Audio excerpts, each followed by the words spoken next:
Do you know what's a recession indicator for me?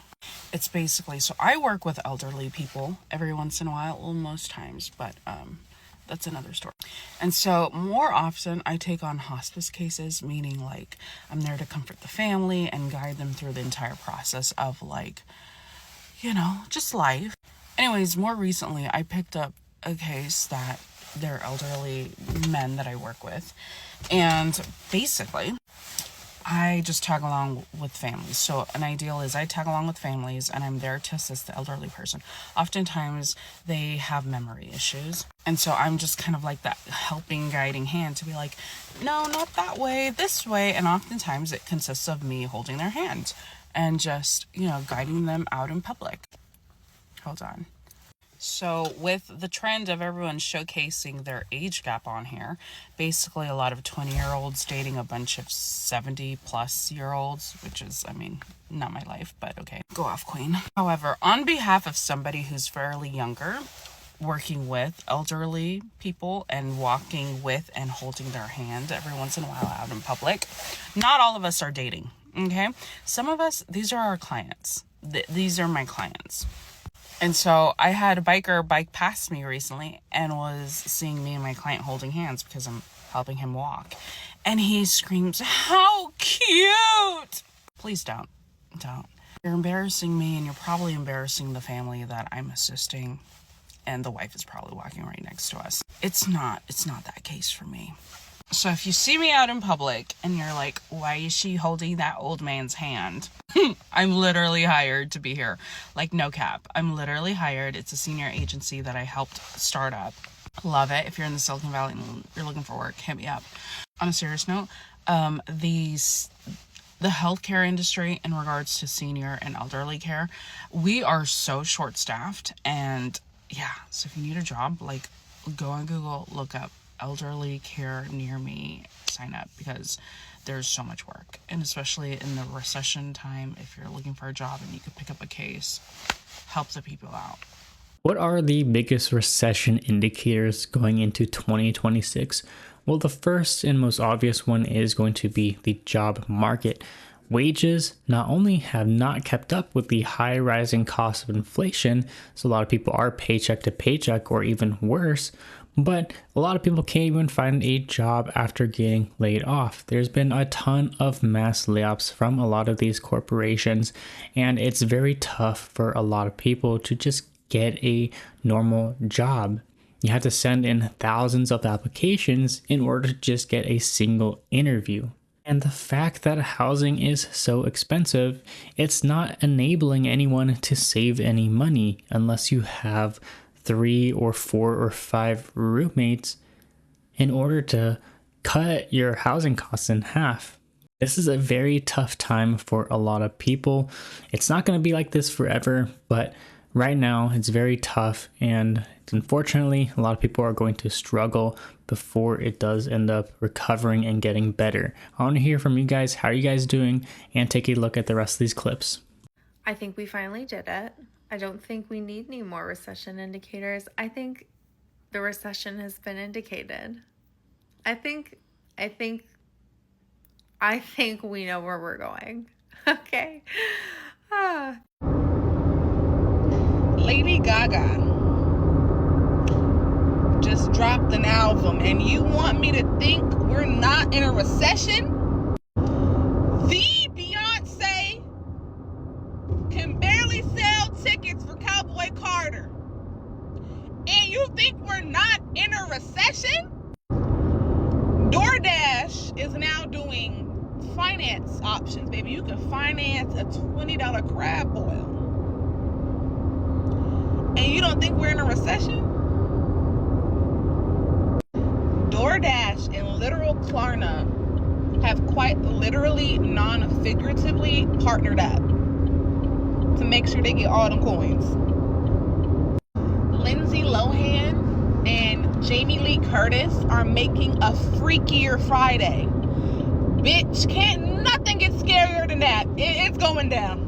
Have you noticed that all of the trends for this year are really just ways to make spending less money cool? What do natural hair and nails, clean girl jewelry, ditching lash extensions, and thrifting all have in common? They're representations of people not having extra money to spend on non-essentials. Media loves to say that the consumer is strong, but the reality is that consumer spending has shifted away from these non-essentials and moved to just trying to keep up with the rising costs of basic needs. And on top of that, Americans are carrying a record amount of debt with over $1 trillion of credit card debt alone. And despite what they say about inflation, with the cost of groceries not coming down anytime soon, it's no wonder people are cutting back in other areas.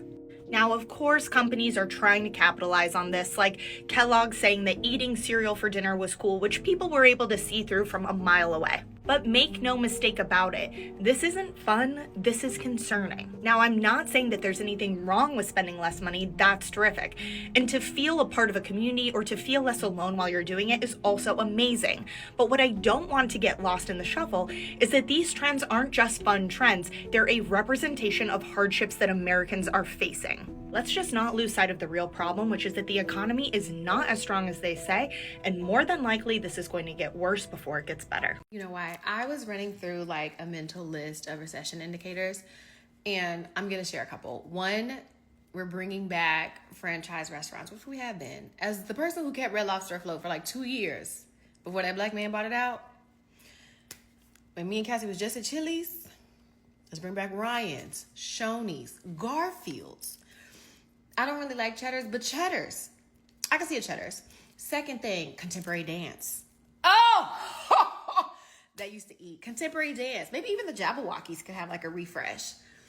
Also, less emotional support water bottles. We gotta go the opposite side of hypercapitalism.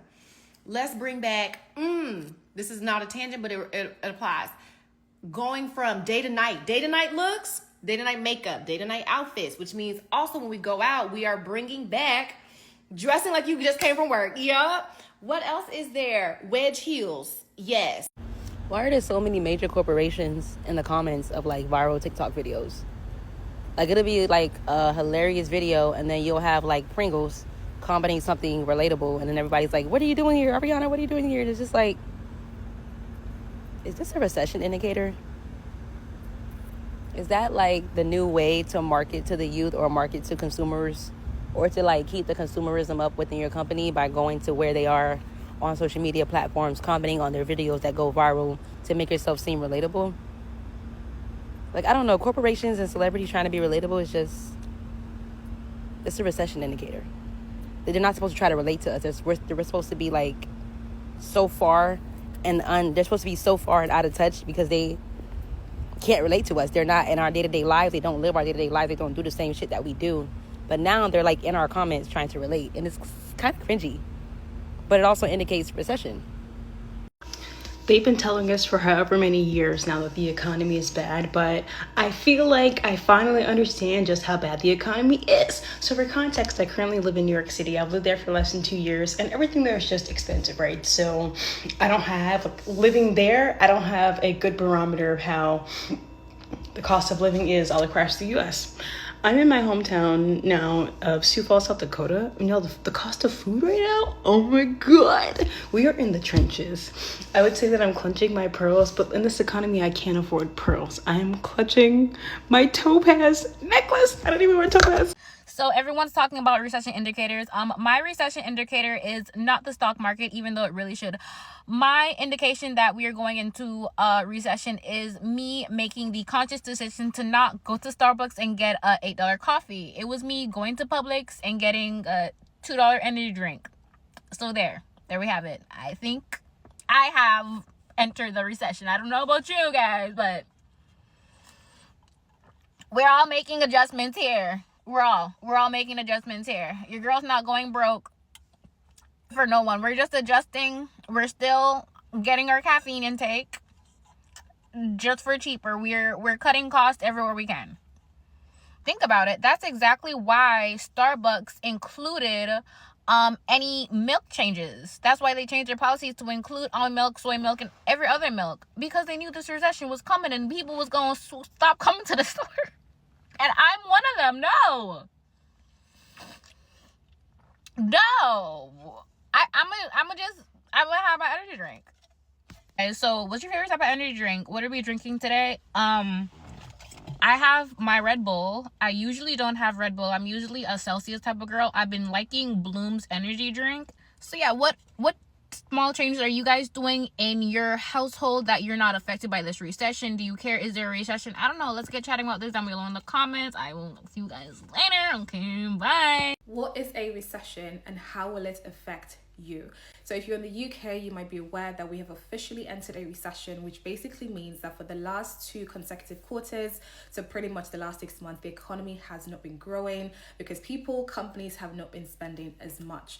Now, when a recession happens, it usually can mean that tough times might be ahead because companies don't have as much money, so unemployment usually follows, or people get laid off or fired from their jobs. Companies might not have a lot of money to spend on things like promotions and pay rises, so this is the time to hunker down. This is the time to really think about your savings, really make sure that you have emergency savings ready for anything that might come your way.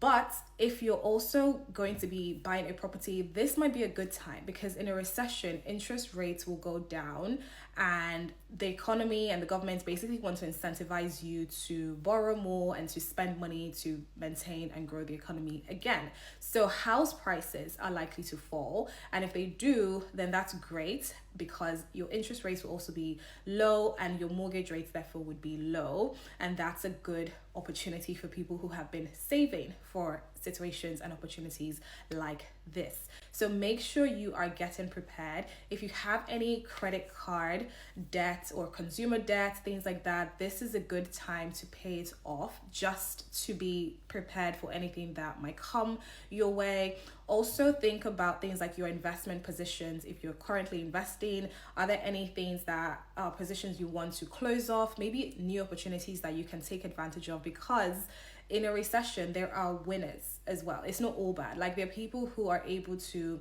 move quickly and take advantage of opportunities that will be favorable to them in a recession. Remember also that a recession might last for a long time. We don't know.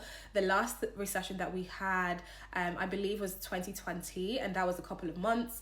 The last one before that was 2008, and that lasted over a year.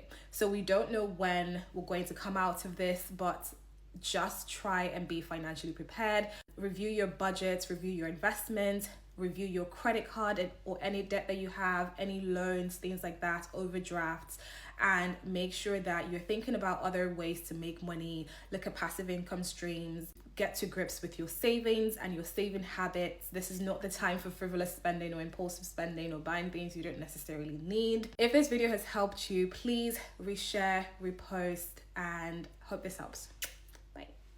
You know what's another recession indicator? The type of snacks that you have at the office. Because over a year ago, I remember we used to have coconut water, have beef jerky. We would have like the really nice like almond, like chocolate covered almonds that were so good. I forgot what brand they are, but they were like some fancy brand. Now all we got is some Coke and some Cheez-Its. Everyone's always talking about recession indicator. The biggest recession indicator is this. What does that say here? What's my name? And what's this? Yeah, that £3.50 croissant from this little bistro cafe. Yeah, little artisanal cafe that's only available on Sunday between 7 and 11. Bro, I got my watermelon right here. Yeah, it's cheaper and it's healthier. Right now, in this current climate, when the holidays are on the horizon, it's a no-brainer. But yeah, this is a recession indicator. I might tell you a joke, but I'll never tell you a lie. We're talking about recession indicators, right? You want to know the actual biggest recession indicator of our time? You know those guys who like stand in the town centre, city centre, bag full of selling you stuff? It used to be DVDs. I remember vividly being a kid and my mom buying me a copy of Shark Tale. And I was like, oh, I know you bought me this movie. I've never seen this movie, because the copy was someone filming it on their camera and someone's head right in front of them the entire way through. Like 2 megapixel camera, not good. Anyway, I remember vividly they used to sell DVDs. Then like piracy cracked down, or like DVDs stopped being so big, stopped selling DVDs, moved on to perfume. Some of them were still, I'm sure, selling perfume, but it was like, okay, here's another opportunity. And I was thinking to myself, I feel really bad for them, because I feel like nowadays you can get like dupes of expensive perfumes on TikTok Shop. Like, there is less of a need for bootleg. Whimsical working class city bootleg. Like, it just doesn't exist anymore. And so I was like, what is it that they sell now? Food. They sell fucking, because the amount of times I've been in Sainsbury's and I've seen security constantly in the frozen meat section, seen someone leg it past me, drop in a fucking steak, and I'm like, fair fucks, fair play, you know what I mean? Now they will come up to you, like, you'll just be minding your own business, and they'll be like, a steak for £3, and I'm like, no, okay, thanks. You know, I feel like that is the biggest recession indicator, because DVDs, not a luxury, not a necessity, sorry, are a luxury, not a necessity. Perfume, luxury, could argue, not a necessity. Food, now you're just Robin Hood. Quite literally Robin Hood. I done seen so many recession indicators. Lord have mercy. Celebrities are on here selling items. Now, us regular folks, I don't see no harm, no foul in it. But you're talking about people with millions and billions of dollars. Why are you on a TikTok shop? Times getting rough for everybody, huh? So it's not just us it's happening to. It's not just the regular people. Famous people and people who are used to living a lavish lifestyle are also struggling. We are in a recession.